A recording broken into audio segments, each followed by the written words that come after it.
പെട്ടെന്ന് ഉണ്ടാക്കാൻ പറ്റുന്ന കറിയാണ് എഗ് റോസ്റ്റ്. നമ്മൾ ചൂടായ എണ്ണയിലേക്ക് ഉള്ളി ഇട്ടിട്ട് കൊടുക്കാം. 4 വലിയ സൈസ് ഉള്ളിയാണ് ഞാൻ എടുത്തിരുന്നത്. ആവശ്യത്തിനുള്ള ഉപ്പും ചേർത്തിട്ട് നല്ലതുപോലെ ഫ്രൈ ചെയ്ത് കൊടുക്കാം.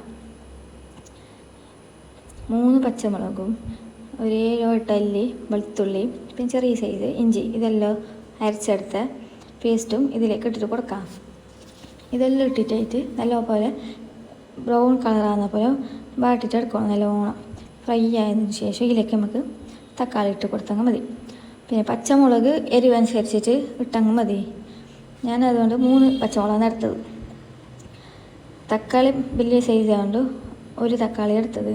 ഇനി ചെറിയ സൈസ് അങ്ങ് 2 തക്കാളി ചേർക്കാം.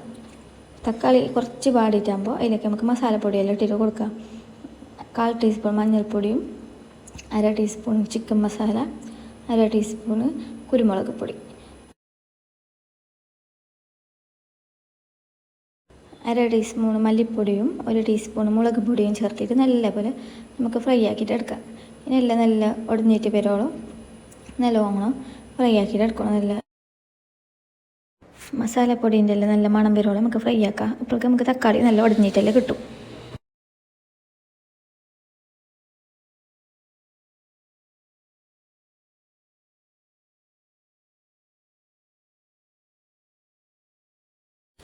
അപ്പോൾ മസാലപ്പൊടിയെല്ലാം ഇട്ടിട്ട് നല്ല ഫ്രൈ ആയിട്ട് വന്നിട്ടുണ്ട്. ഇനി നമുക്ക് ഇതിലേക്ക് ബോയിൽ ചെയ്തിട്ട് വെച്ചിട്ട് മുട്ട ഇട്ടിട്ട് കൊടുക്കാം. ഞാൻ 5 മുട്ടയാണ് എടുത്തിട്ടുള്ളത്. മുട്ട ഇടുമ്പോൾ ഇതിലേക്ക് ഇതിങ്ങനെ ഒരു മുറി ഇട്ടിട്ട് കൊടുക്കാം. അപ്പോൾ നല്ല മസാല എല്ലാം പൊടിച്ചിട്ട് നല്ല ഇതായിട്ട് കിട്ടും. പിന്നെ ഞാൻ കുറച്ച് 1/4 ടീസ്പൂൺ പോലെ ഗരം മസാല ചേർത്തിട്ട് മിക്സ് ആക്കിയിട്ട് പിന്നെ കുറച്ച് അതിലേക്ക് മല്ലിച്ചപ്പും കറിവേപ്പില ഇട്ടിട്ട് മൂടി വെച്ചിട്ട് ഫ്ലെയിം ഓഫ് ആക്കിയിട്ട് വെക്കാം. മൂടി വെച്ചിട്ടാകുമ്പോൾ അതേ ചൂടിൽ നല്ല സ്മെല്ല് വരും മല്ലിയിലേൻ്റെ. വീഡിയോ ഇഷ്ടപ്പെട്ടാൽ ലൈക്ക് ആൻഡ് സബ്സ്ക്രൈബ് ഹെസാസ് വേൾഡ്.